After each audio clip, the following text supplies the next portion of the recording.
Over 3 decades, rapper-producer Sean Diddy Combs has become a hip-hop mogul with countless hits. I ain't gonna lie, it's like I'm living a dream. A lawsuit filed against Sean Diddy Combs accuses the music performer and executive of rape, physical abuse, and sex trafficking. When I look back, he's a king manipulator. He can manipulate anything and anyone. We were always scared of Puff. Like, he's a powerful person, and we don't know what would happen to us if we spoke out. Savage! I'm a savage! Oh! Something really bad is coming. I'm not asking for forgiveness. I'm truly sorry.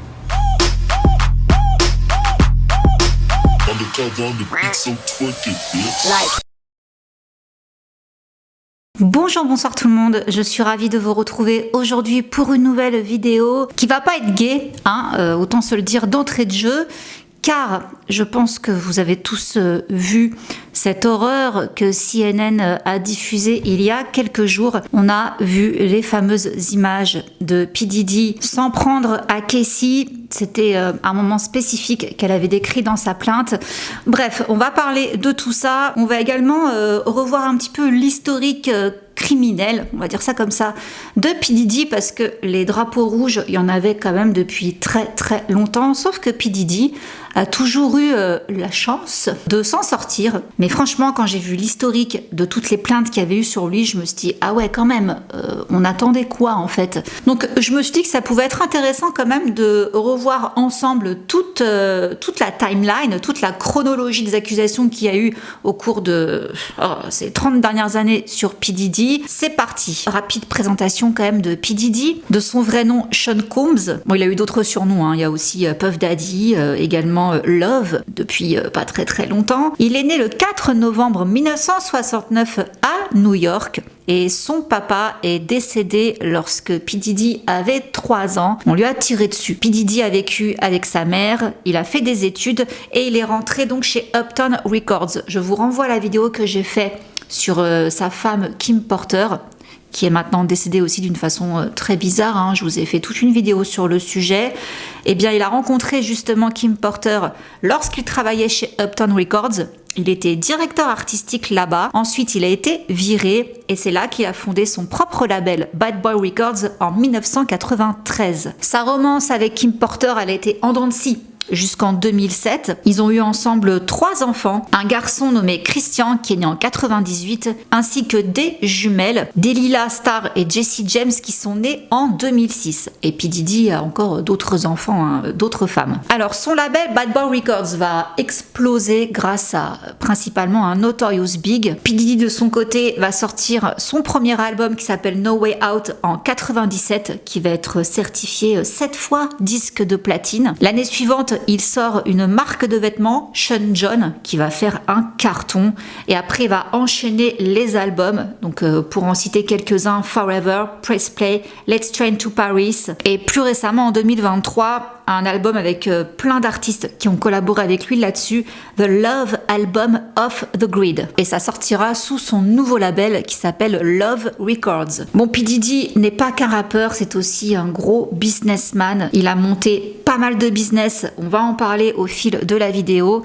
Mais là, donc, pour parler de ce qui se passe en ce moment, eh bien, le 17 mai, CNN dévoile une vidéo qui date de 2016 dans laquelle on voit P. Diddy en train de tabasser tout simplement Casey. Alors dans cette vidéo, on voit plusieurs prises en fait de plusieurs couloirs de l'hôtel et ça se passait donc à l'Intercontinental de Los Angeles. Donc on comprend sur les images que Casey essaye de fuir P. Diddy, on voit qu'elle a un sac de voyage, son sac à main. Lui il débarque comme une furie en serviette de bain, il la traîne pour la ramener dans la chambre et on voit aussi d'une autre caméra où il est en train de lui jeter des objets et ça figurait justement dans la plainte de Casey qu'elle a déposée l'année dernière en novembre. Elle disait effectivement qu'elle avait essayé d'échapper à P. Diddy pendant qu'il dormait et bon manque de peau, il s'est réveillé, il l'a poursuivi dans le couloir et voilà donc ce que ça a donné. Donc ces images datent du 5 mars 2016. Je vous renvoie à la vidéo que j'ai faite où justement je détaille toute la plainte de Casey qui est disponible en ligne Alors, l'horreur qu'elle a vécue avec lui, et notamment le fait qu'il aurait abusé d'elle en 2018, et ça a été à partir de là la fin du calvaire. Elle a complètement coupé les ponts avec lui. Et donc, pour reparler de ce fameux incident, les cassettes, elle en parle justement dans sa plainte. Elle dit que P. Diddy avait acheté les bandes à l'hôtel pour $50 000. La condition était naturellement qu'il ne les dévoile jamais. Alors, parenthèse, je ne sais pas si l'hôtel, du coup, risque quelque chose pour avoir couvert tout ça. Et si vous vous demandez qui a donné cette vidéo à CNN, on ne sait pas. Certains pensent que c'est un membre du personnel de l'hôtel qui avait conservé cette vidéo et qui a enfin décidé de la donner. D'autres pensent que ce serait peut-être les fédéraux, justement, qui auraient réussi à mettre la main dessus, et vu qu'ils sont en pleine enquête sur P. Diddy, eh bien, ils auraient réussi à se procurer les bandes et il les aurait fait fuiter sur CNN. Pourquoi pas? D'autres pensent carrément que c'est 50 Cent lui-même qui a réussi à se procurer la bande et à la donner à CNN. Bon, là-dessus, j'ai quand même de gros doutes. Je pense pas que 50 Cent ce soit de lui. Quelqu'un de l'hôtel, oui, je pense. Voilà, c'est en tout cas, moi je trouve la théorie la plus plausible. 2 jours après, P. Diddy s'est exprimé. Alors il nous a fait une tête de Calimero sur son compte Instagram. Alors voilà ce qu'il raconte. Mon comportement dans cette vidéo est inexcusable. Je prends la responsabilité complète de mes actions. J'étais dégoûtée au moment de commettre cet acte. Je le suis encore aujourd'hui. Après cela, j'ai demandé à me faire aider. J'ai entamé une thérapie et je suis allée en cure de désintoxication. Je demande à Dieu de m'apporter sa miséricorde et sa grâce.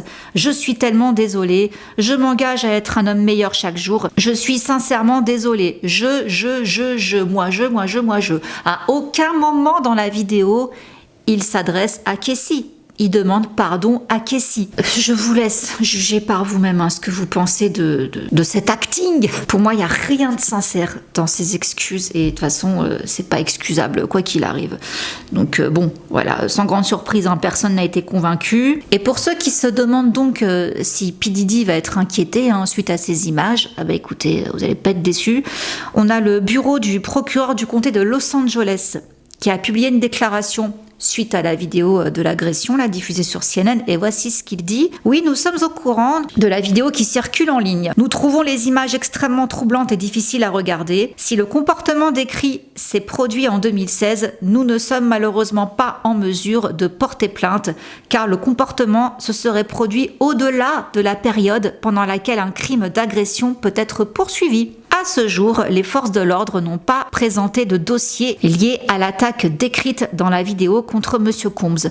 Mais nous encourageons toute personne ayant été victime ou témoin d'un crime à le signaler aux forces de l'ordre ou à contacter notre bureau. Donc en gros, vu qu'à prescription, circuler, il n'y a rien à voir. On ne fera rien. Voilà. Du coup, pour en revenir à ce fameux raid, donc pour rappel, ça s'est passé le 25 mars. On a des agents fédéraux qui ont perquisitionné 2 résidences de P. Diddy, une en Floride et une en Californie. Alors c'est vrai que ce raid est assez impressionnant. Certains se disent mais attendez, c'est bon, ils vont juste arrêter un rappeur, pourquoi les gars ils se pointent en tel nombre et armés comme ça? Il y a une raison justement, et c'est là où j'en viens à vous faire l'historique de P. Diddy pour comprendre justement pourquoi le raid a été autant armé, parce que pour eux ils avaient affaire à quelqu'un qui pouvait potentiellement être très dangereux. Ils savaient pas en fait sur quoi ils allaient tomber lors des perquisitions. Si P. Diddy serait éventuellement avec d'autres personnes armées, on ne sait pas. Alors petit rappel quand même, il y a eu d'autres plaintes après Casey pour des faits qui remontent à des années auparavant.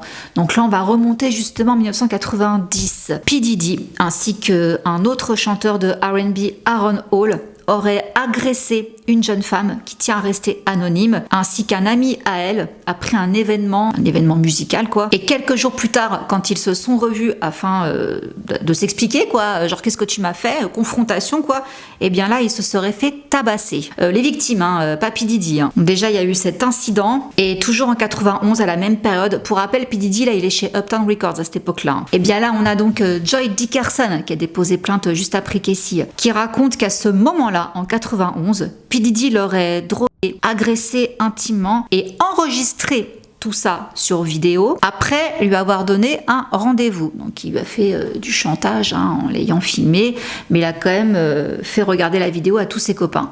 Ça, elle en parle dans sa plainte. Je vous en ai parlé dans l'update que j'ai fait sur P. Diddy. Je vous mets le petit i. On arrive donc en 93. Pour rappel, donc P. Diddy crée son propre label Bite Boy Records. Il va signer beaucoup d'artistes, dont Faith Evans, Craig Mack, Notorious Big, Mace. On arrive en 96, autre affaire criminelle. Là, il est reconnu coupable pour avoir menacé un photographe du New York Post avec une arme à feu. 2 ans plus tard, 1998, c'est là que P. Diddy commence à organiser ces fameuses soirées, les White Parties, dans les Hamptons. Alors là, c'est des soirées dignes de Gatsby le Magnifique.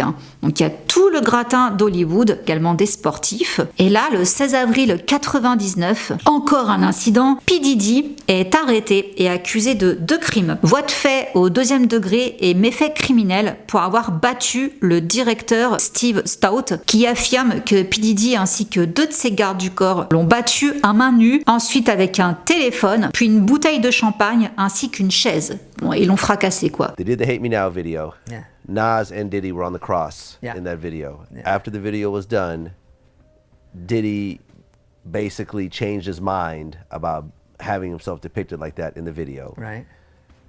It gets a little hazy at this point. I guess he told Steve Stout to take him out. Steve may have told him, sure, I'll take you out, and then the video came out with him anyways. So he showed up to Steve. He allegedly showed up to Steve's office and struck him with a champagne bottle. That's right. Because there was no lawsuit. No, there was just a, like you said, a payoff. Do you know how much Steve got paid off? He got paid off well. Millions? You can say that. Yeah, you could say that? Yeah. Bon, P. Diddy s'est excusé publiquement, mais il n'a pas été finalement inquiété, car l'accusation d'agression a finalement été abandonnée. Bon, il a plaidé coupable à l'accusation moindre de harcèlement, et il a été seulement condamné à 1 journée de cours de gestion de la colère. Vous vous rappelez la vidéo où il pète les plombs là avec son téléphone? I got my MTV out. Savage! I'm a savage! Oh! I'm a savage! Whatever I want, I'm going to get! Whatever I want, I have to get! It's 2022 and I'm still a savage! Whatever I want, I get! Whatever I want, I f***ing get! Bon, bah de toute façon, ça s'arrête pas là, puisque la même année, il va être arrêté avec Jennifer Lopez. Nous sommes en décembre 99. P. Diddy et J-Lo sont arrêtés à New York. Il y avait aussi un artiste de P. Diddy qui était avec eux. Le ton est monté avec d'autres personnes présentes à cette soirée. C'était dans un club, et ça a fini en fusillade. Il y a eu 3 victimes ce jour-là. I said it immediately. I literally watched them pull out the guns. I've had a clear point of view. I mean, for God's sake, I got shot in my nose. Would you like to see the investigation involving you getting shot at that club be reopened? Absolutely. Bon, ils ont été arrêtés pour possession criminelle d'armes et possession de biens volés. Et bah bizarrement, P. Diddy s'en est très bien sorti, mais c'est l'autre qui a tout pris, celui qui était avec lui. Donc du fond de sa cellule, il a justement témoigné ce qu'il pensait de tout ça, donc je vous mets l'extrait. Shine has maintained from the beginning that Myers' testimony, asserting that he was the first to open fire on that fateful night, is untrue. What continues to haunt Shine to this day is that Myers wasn't called by the prosecution, but rather by his co-defendant's legal team. In his eyes, a move that doomed his own defense. This woman was the most damaging witness of any witness. She was worse than the prosecution's witness. That was it.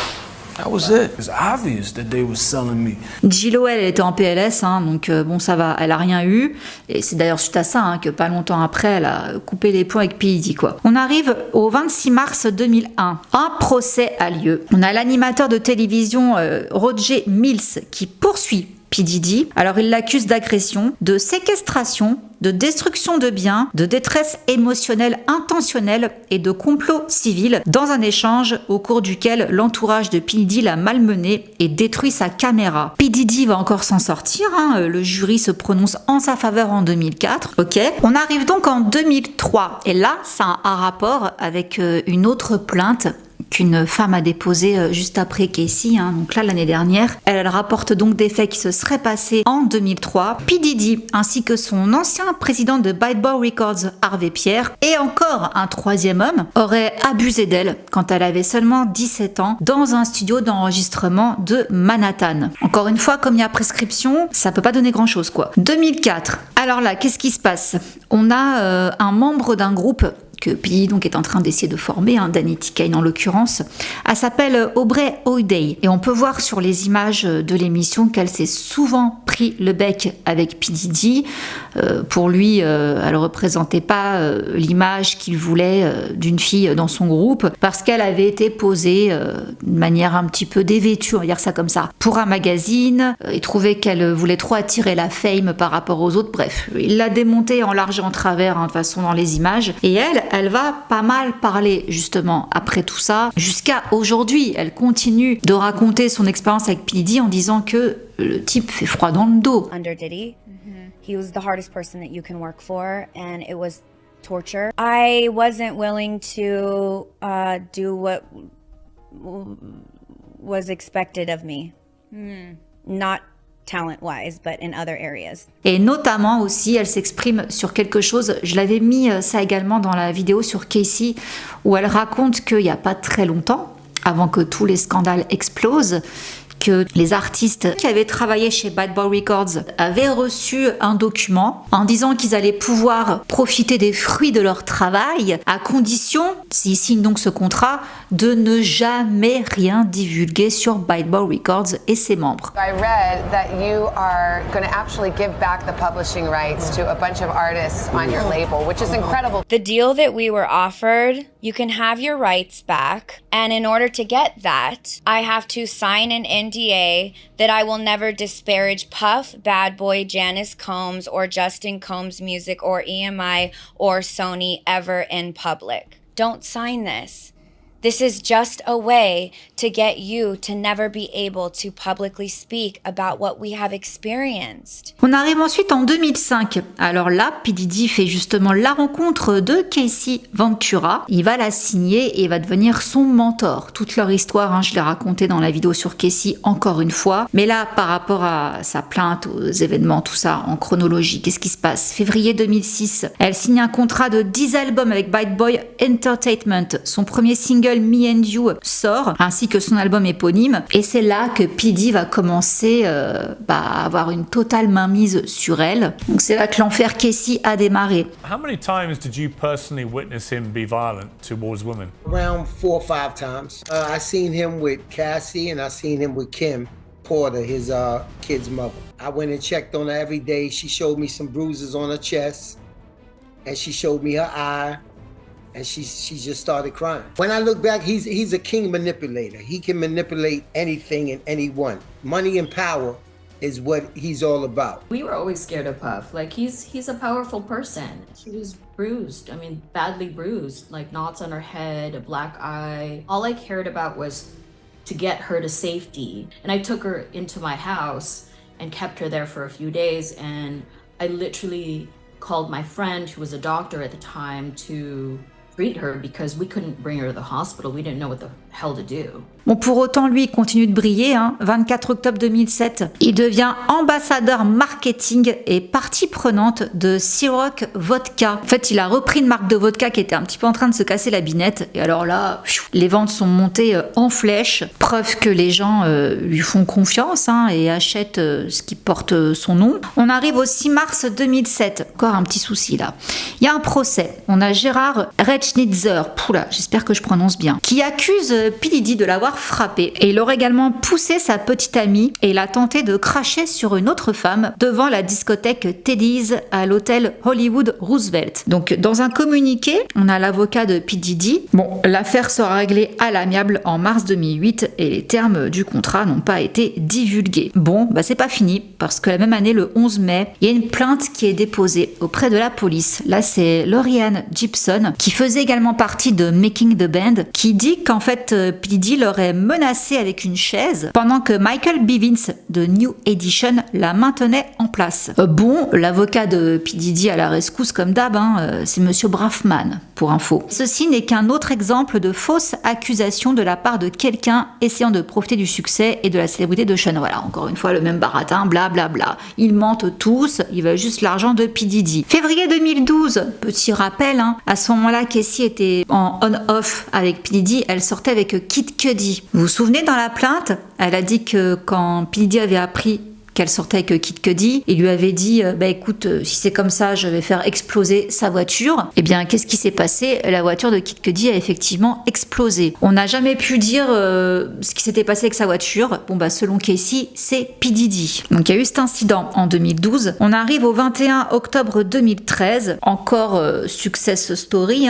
P. Diddy lance son réseau d'information par câble, Revolt TV. Et après ça, ce réseau va s'étendre à l'espace radio, numérique et cinématographique. L'année suivante, en 2014, il annonce une nouvelle co-entreprise avec Diageo. Donc c'est l'entreprise qui a fait la vodka là dont je vous ai parlé avant. Cette fois-ci, c'est pour De Leon Tequila. 2015, là c'est les 20 ans de Byte Bar Records. Ça c'est cool. Mais un autre incident quand même cette année-là, il va être accusé d'avoir balancé des kettlebells sur un entraîneur de Lucy LA. Mais les accusations ont ensuite été abandonnées. Combs reportedly lost his temper because his 21-year-old son Justin, a defensive back on the football team, had been kicked out of a workout by strength and conditioning coach Sal Alosi because he, quote, wasn't giving a great effort. Witnesses in the locker room saw an angered Diddy enter Alosi's office, rattling off expletives.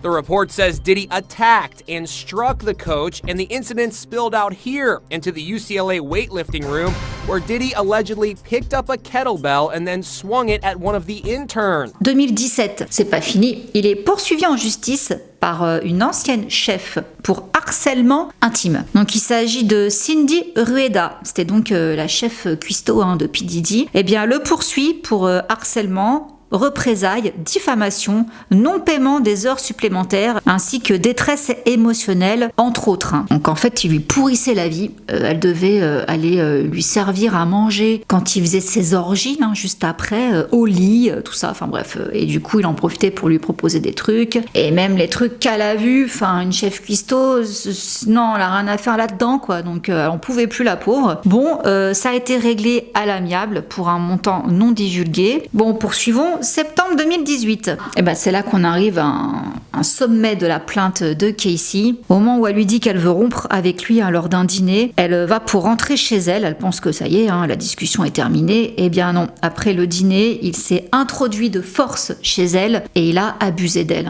C'est suite à ça, donc, comme je vous disais, qu'elle a coupé tous les ponts avec lui. 26 juin 2022. Encore un beau succès. Il reçoit un Lifetime Achievement Award au BET Awards 2022.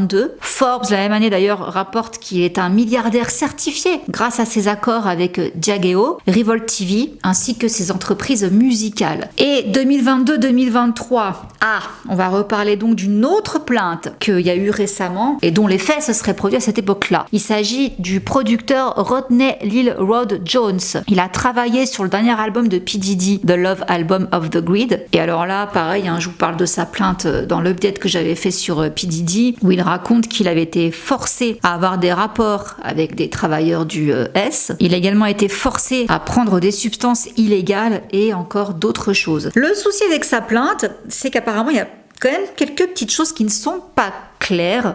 Je mets un bémol parce que je me suis un peu plus renseignée justement là-dessus. Et bon, voilà, je dis pas que tout ce qu'il dit est faux, mais il y a quand même quelques petites choses. Bon, il faut peut-être se méfier, notamment son avocat. Il est un peu louche, son avocat, à cet homme-là. Donc, bon, voilà, avec des pincettes.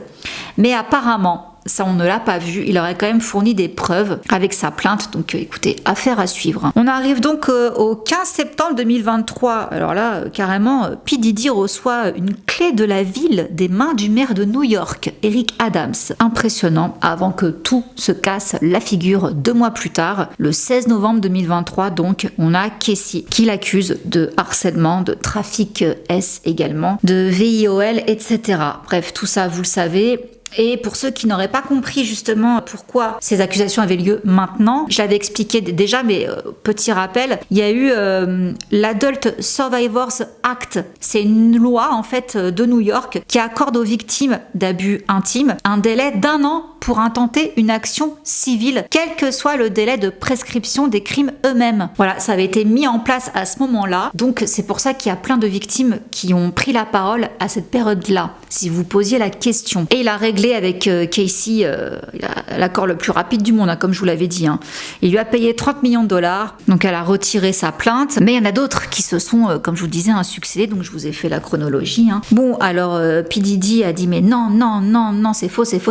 Bah du coup, le 28 novembre 2023, P. Diddy a démissionné temporairement de son poste de président de Revolt TV. En réponse à toutes ces accusations, il y a 18 marques qui ont rompu leur lien avec Empower Global, l'entreprise de commerce électronique qui appartient à P. Diddy. Et ça continue le 13 décembre. Il y a également le réseau de streaming Hulu qui abandonne un projet d'émission de télé-réalité qui devait mettre en vedette P. Diddy. Le 12 janvier 2024, il y a un représentant de P. Diddy qui déclare au Hollywood Reporter que P. Diddy ne sera pas présent au Grammy. Il y avait une pétition qui avait circulé justement pour qu'on ne l'accepte pas là-bas. Les Grammy avaient répondu en disant qu'ils allaient étudier la question avec grand intérêt. Bon bah voilà, ils ont pris leur décision, donc non, ils ne l'ont pas invité. 25 mars 2024, perquisition donc aux 2 domiciles de P. Diddy à Los Angeles et à Miami. Pour rappel, ce jour-là, on a vu donc des images de P. Diddy dans un aéroport. Beaucoup avaient spéculé qu'il ait voulu prendre la fuite je ne sais pas où, au Cap-Vert ou je ne sais pas quoi. Non, il a effectivement été arrêté à un aéroport de la région de Miami alors qu'il s'apprête à partir en vacances pour les Bahamas. Mais les fédéraux ont dit bah non, tu vas rester là Coco, donc ils lui ont confisqué ses appareils électroniques. Il a coopéré avec les autorités, mais il n'a pas été arrêté. Et il n'est toujours pas arrêté d'ailleurs. Il y a un responsable fédéral qui a déclaré que l'enquête sur Monsieur Combs était au moins en partie une enquête sur la traite des êtres humains. Donc c'est sur le trafic S. Et parmi donc tout ça, il y a eu quand même une personne qui a été arrêtée. Il s'agit de Brendan Paul, qui est un associé de P. Diddy, enfin c'est un assistant. Il a 25 ans, il a été arrêté à l'aéroport de Miami, donc là où il y avait P. Diddy. Hein. Et pourquoi ils l'ont arrêté ? Parce qu'il avait des substances illégales sur lui, donc on pensait que c'était la mule de P. Diddy, hein, vu qu'il allait pour partir avec lui, prendre l'avion, tout ça. Donc c'est pas P. Diddy qui va prendre des substances sur lui, c'est ce jeune homme pour lui. Mais pas que, il est aussi accusé d'avoir acquis et distribué des armes pour P. Diddy. Apparemment, c'est aussi lui qui négociait parfois les honoraires des travailleurs du S que P. Diddy voulait embaucher pour ses freak-off. Donc, il y a un avocat qui représente ce jeune homme qui a déclaré dans un communiqué le 16 mai qu'il avait accepté l'offre des procureurs de participer à un programme avant le procès, après quoi les procureurs classeraient l'affaire. Donc c'est quoi ce programme ? Ça comprend un cours sur la toxicomanie, voilà, mais bon, c'est ce qu'on propose aux accusés non violents sans casier judiciaire. Donc apparemment, il n'avait pas de casier judiciaire. Et c'est pas fini. Alors, j'ai pas pu l'intégrer au script dans ma chronologie parce que je viens de voir ça juste avant de filmer. Il y a encore une nouvelle plainte qui vient d'être déposée contre P. Diddy. Alors cette fois-ci, il s'agit de Crystal McKinney. C'est une ancienne mannequin. Les faits remonteraient en 2003. C'est passé à New York. Elle a déclaré qu'à cette époque-là, elle était un mannequin prometteur lorsqu'un créateur de mode, dont elle n'a pas dit le nom, l'a présenté à P. Diddy lors d'un événement de la Fashion Week. Il lui aurait proposé de l'aider dans sa carrière et il lui aurait fait boire de l'alcool. Il l'a invité ensuite dans son studio le soir même. Une fois arrivé sur les lieux, il était en train de boire et de fumer de la Marie-Jeanne en compagnie d'autres hommes. L'un d'eux lui a proposé de prendre de la Marie-Jeanne en lui disant « Tu n'as jamais vu d'herbe comme ça avant ». Madame McKinney a déclaré qu'elle avait interprété cela comme signifiant que la Marie-Jeanne était mélangée à une autre substance. Bon, après ça, elle était complètement à l'ouest et c'est là que P. Diddy l'aurait conduite aux toilettes et l'aurait forcée à lui faire une gâterie. Elle a ensuite perdu connaissance et quand elle s'est réveillée sous le choc, elle était dans un taxi en direction de l'appartement du créateur de mode, donc on ne sait pas qui c'est. Elle a dit qu'elle s'est sentie humiliée et traumatisée et sans aucun recours. Et elle a poursuivi en déclarant que suite à cet incident, ses opportunités dans le mannequinat avaient commencé à décliner et qu'elle pensait que P. Diddy aurait utilisé son influence pour la blacklister dans l'industrie. Bon, suite à ça, s'en est suivi de l'anxiété, une dépression. Elle a tenté de mettre fin à ses jours et elle déclare donc qu'elle intente une action en justice pour demander justice pour elle-même et pour toutes les autres victimes. Donc voilà, encore une nouvelle plainte. Je trouvais intéressant quand même, comme je vous l'ai dit, de vous faire un petit peu l'historique de P. Diddy, tous ces problèmes avec la justice, parce que voilà, c'est pas, je trouve, ça tombe pas du ciel. Ce qui se passe depuis le mois de novembre, il y a eu, comme je vous dis, beaucoup de drapeaux rouges. Certaines personnes qui dénoncent P. Diddy, notamment 50 Cent, certains disent non mais lui il a casse-terre parce que on sait très bien qu'il le déteste pour d'autres raisons. Eh bien je trouve qu'en attendant, c'est je crois la seule célébrité qui a pris la parole pour dénoncer P. Diddy. Quand je dis célébrité, attention, il y a d'autres personnes aussi comme je vous dis qui ont alerté, mais ils n'ont pas le niveau de célébrité de 50 Cent. Et d'ailleurs vous remarquerez, je vous l'ai dit dans la vidéo sur Jay-Z, que là bizarrement, depuis tout ça, tous les potes de P. Diddy, donc Jay-Z, Ashton Kutcher et encore d'autres, personne n'a dit un mot. Silence radio, c'est louche, c'est très louche. Et je vais répondre également à une question que j'ai eue. Est-ce que tu crois qu'il va tomber? Même s'il tombe pas, même s'il fait pas de prison, sa réputation elle est foutue. Là, avec les images qu'on a vues, la violence des images, en termes d'opinion publique, P. Diddy, il est fini. Et s'il trouve de quoi mener une enquête criminelle, donc